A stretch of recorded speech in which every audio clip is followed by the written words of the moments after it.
मित्रांनो, भरपूर पालकांची एक समस्या आहे की मुलं त्यांचं ऐकत नाही. एका शब्दात मुलं त्यांचं अजिबात ऐकत नाहीत. तर हीच समस्या जर तुमची सुद्धा असेल एक पालक म्हणून, तर हा व्हिडिओ तुमच्यासाठी आणि तुमच्या मुलांसाठी अत्यंत महत्त्वाचा आहे. म्हणून जर तुम्ही नवीन असाल चॅनलवर तर चॅनलला सबस्क्राईब करायला विसरू नका. मित्रांनो, या विषयाबद्दल वेगवेगळ्या प्रकारचे प्रात्यक्षिक, वेगवेगळ्या प्रकारचे सेमिनार हे झालेले असतात, होत असतात आणि बरेचसे पालक त्यात सहभागी होत असतात. तर अशा सभांचा, अशा सेमिनारचा सारांश म्हणून काही महत्त्वाचे मुद्दे मी इथे आपल्याला या व्हिडिओत सांगणार आहे.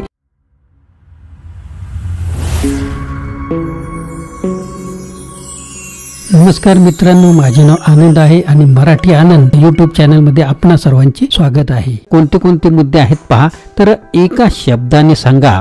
एका शब्दाने सांगा ही तुमच्या विनंत्या संक्षिप्त ठेवण्याची युक्ती आहे. हे लांबलचक स्पष्टीकरण ऑफर करण्याच्या इच्छेशी सुद्धा लढा देते, ज्यामुळे पालकांना अनेकदा वैताग आणि थकवा जाणवत असतो.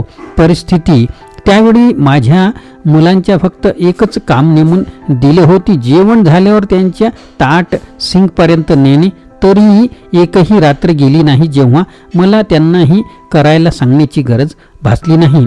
कधीकधी 3 वेळा, पण तरीही ते करतील याची खात्री नव्हती. सर्वात वाईट भाग, मी सहसा त्यांच्या प्लेट्सची काळजी घेत असे. तर असे अनुभव वेगवेगळे या व्हिडिओमध्ये लोकांचे येणार आहेत. तर आपण बरेच वेळा सांगतो मुलांना हे काम करा, पण बरेच दिवस ते करतात नाही करत, पण हळूहळू ती सवय होऊन जाते. जुना मार्ग: त्यांनी माझ्या वारंवार दिलेल्या आज्ञांकडे दुर्लक्ष केल्यावर मी माझ्या मुलांना खाली बसून मी त्यांचा नोकर कसा नव्हतो आणि आमचे घर रेस्टॉरंट कसे नव्हते याबद्दल 10 मिनिटे प्रचार करेन. म्हणजे हा एक असा हे सुद्धा मार्ग अवलंबलेला होता. उत्तम मार्ग कोणता? तर मुलांना सहसा माहीत असते की त्यांनी काय करायचे आहे. त्यांना फक्त काही साधे स्मरण आवश्यक आहे. जेव्हा तुम्ही पुढे जाल तेव्हा ते तुम्हाला ट्यून करतील. फॅबरने मला सांगितले, त्याऐवजी त्यांच्या स्मृती जॉग करण्यासाठी फक्त एक शब्द वापरून पहा. तर असा सुद्धा अनुभव एका पालकाने तिथे मांडलेला होता. त्यानंतर निकाल: एका रात्री जेवल्यानंतर मी फक्त प्लेट्स म्हणालो. सुरुवातीला मी दुसऱ्या भाषेत बोलत असल्यासारखे मुलांकडे माझ्याकडे पाहत होत्या, पण काही वेळाने त्यांनी त्यांना उचलले आणि स्वयंपाकघराकडे निघाले. अंदाजे 1 महिन्याच्या मजबूतीकरणानंतर मला आता काहीही बोलण्याची गरज नाही. ते आपोआप करत आहेत. दात: माझ्या सकाळचा जुना मंत्र बदलण्यासाठी शूज प्रमाणे त्यांना ब्रश लावण्यासाठी तितकेच चांगले काम त्यांनी केले. तुमचे शूज शोधा आणि ते घाला. तुमचे शूज शोधा आणि ते घाला. आणि जेव्हा मी माझी सर्वात जुनी किंचाळ ऐकली, मला ती द्या, मी फक्त म्हणालो, छान शब्द, ठीक आहे. ते 2 शब्द आहेत.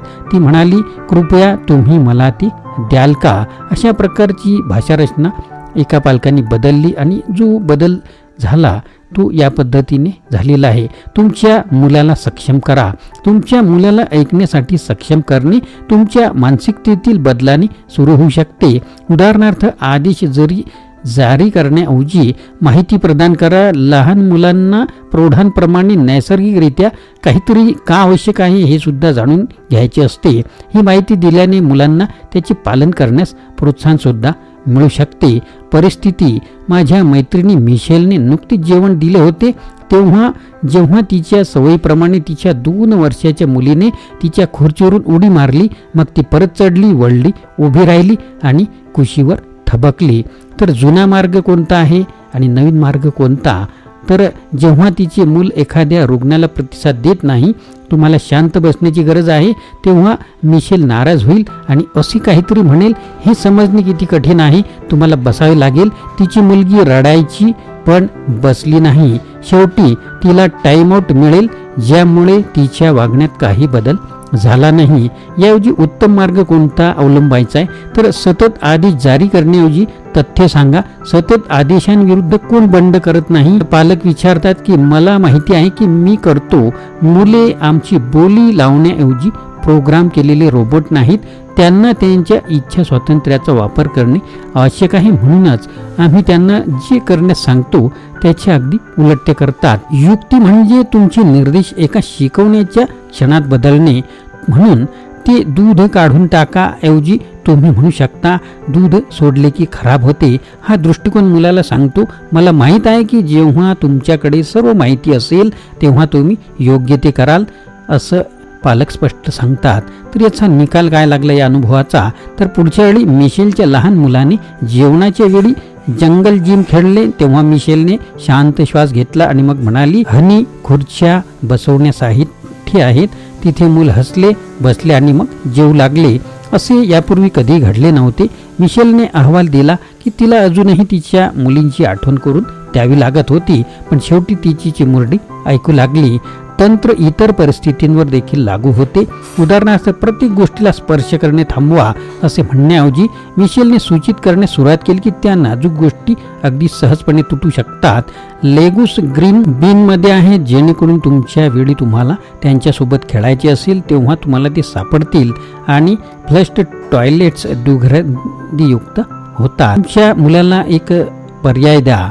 मुलाला निवडी असतात कारण ती त्यांना परिस्थितीवर नियंत्रण ठेवण्यास मदत करते आणि एखादी गोष्ट कशी करावी याबद्दल कोणाला म्हणायचे नाही, जरी ती छोटीशी गोष्ट असली तरीही. तर परिस्थिती काय होती पहा. इथे एक पालक म्हणतात की आमच्या शेवटच्या सत्रानंतर 3 दिवसांनी जोन तिच्या मुलांना घेऊन एका गावाला गेली आणि मॅजिक किंगडममध्ये तिथे त्यांना सूर्यापासून संरक्षण करण्यासाठी टोप्या दिल्या. तिच्या 6 वर्षाच्या मुलाने तिला स्वेच्छेने घातले, पण तिच्या जवळपास 5 वर्षाच्या मुलाने हा नकार दिला होता. तर जुना मार्ग कोणता अवलंबला असता, तर मी त्याला सहकार्य करण्यासाठी पटवून देण्याचा प्रयत्न करीन. आणि मग जोन म्हणते, पण अपरिहार्यपणे ती ओरडून सांगेल, जर तुम्ही ते घातले नाही तर तुम्ही आणखी रायडरवर जाऊ शकत नाही. मग ती डोळे वटारून बडबड करायचा आणि कोणालाच मजा येणार नाही. तर उत्तम मार्ग कोणता राहील, तुमच्या मुलाला निवडी द्या. धमक्या आणि शिक्षा काम करत नाहीत.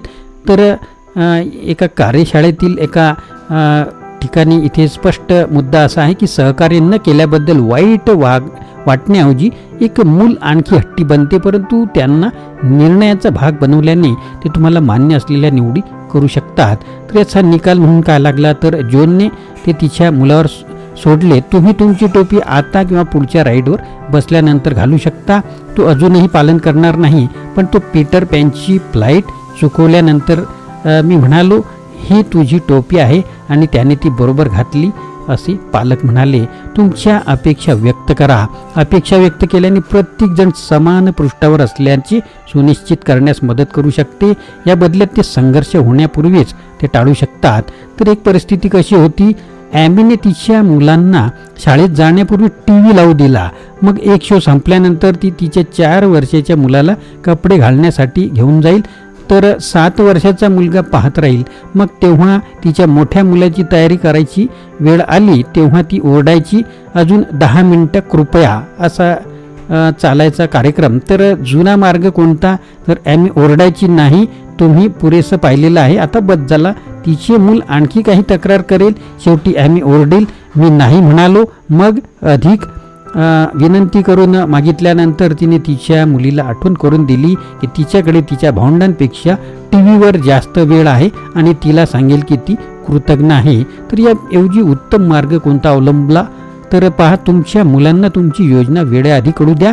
उदाहरणार्थ एमी तिच्या मुलाला असे काहीतरी सांगू शकते, तुम्ही दात घासल्यानंतर आणि कपडे घालून जाण्यासाठी तयार झाल्यावर मी तुमच्या भावाला कपडे घालत असताना तुम्ही आणखी थोडा TV पाहू शकता. अशा प्रकारे तुम्ही तुमची शाळेची वेळ किंवा TVची वेळ जी आहे अशा ठरवू शकता. याचा निकाल काय लागला, तर ॲमीने पहिल्यांदा ही युक्ती आजमावली तेव्हा तिच्या मुलाने एकही शब्द न बोलता TV बंद केला, पण दुसऱ्या दिवशी सकाळी तिने नकार दिला आणि पुन्हा पोटदुखी सुरू केली. ॲमीला पटकन लक्षात आले की तिने यावेळी आपल्या मुलाला योजनेची आगाऊ आठवण करून दिली नव्हती. त्यामुळे दुसऱ्या दिवशी सकाळी तिने पुन्हा अपेक्षा व्यक्त केली, पुन्हा यश. तिला इतर परिस्थितीसाठी ही रणनीती तितकीच प्रभावी वाटते. तुम्ही नुकतेच खेळलेले खेळ काढून टाकेपर्यंत नवीन गेम सुरू करू नका. त्यांच्या भावनांना नाव द्या. मुलांच्या भावनांना नाव देणे हे प्रमाणीकरण आहे आणि ते विवाद पसरवू किंवा टाळू शकते. या व्यतिरिक्त हे मुलांना त्यांच्या भावना ओळखण्यास मदतसुद्धा करते, जी भावना व्यवस्थापित करण्यास शिकण्यासाठी एक महत्त्वपूर्ण कौशल्य आहे. तर एक परिस्थिती कशी होती पहा. कॅरीची 6 वर्षाची मुलगी मित्रासोबत आनंदाने फुगे उडत होती. अचानक तिचा मित्र तिला वळण देत नाही म्हणून रडत ती खोलीत घुसली. तर जुना मार्ग जर अवलंबला तर काय केले असते पहा. मी असे काहीतरी म्हणेन, यावर रडण्याची कोणती कारण नाही. कॅरी म्हणते मग तिची मुलगी काय करणार. कॅरीला जे हवे होते त्याच्या विरुद्ध अधिक रडणे आणि कदाचित उर्वरित प्लेडेट नष्ट करणे. तर याऐवजी उत्तम मार्ग कोणता. तर पालकांनीही ऐकले पाहिजे.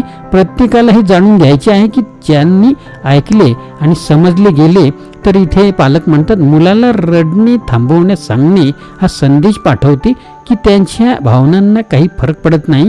लहान मुले अनेकदा रडतात किंवा ओरडतात किंवा स्तब्ध होतात कारण ते का अस्वस्थ आहेत किंवा भावनांना कसे सामोरे जावे हे त्यांना कळू शकत नाही. आपण त्यांना ते व्यक्त करण्यासाठी शब्द देणे हे आवश्यक आहे असे इथे पालक म्हणतात. तर या पद्धतीने वागल्यावर काय निकाल त्यांना दिसला पहा. पुढच्या वेळी कॅरीने तिच्या मुलीकडे पाहिले आणि तिच्या मुलीला काय वाटले असे तिला वाटले याचे वर्णन केले. तुम्ही खरोखर निराश आहात. तिच्या मुलाने आश्चर्याने तिच्याकडे पाहिले आणि मग घोषणा केली की मी आहे.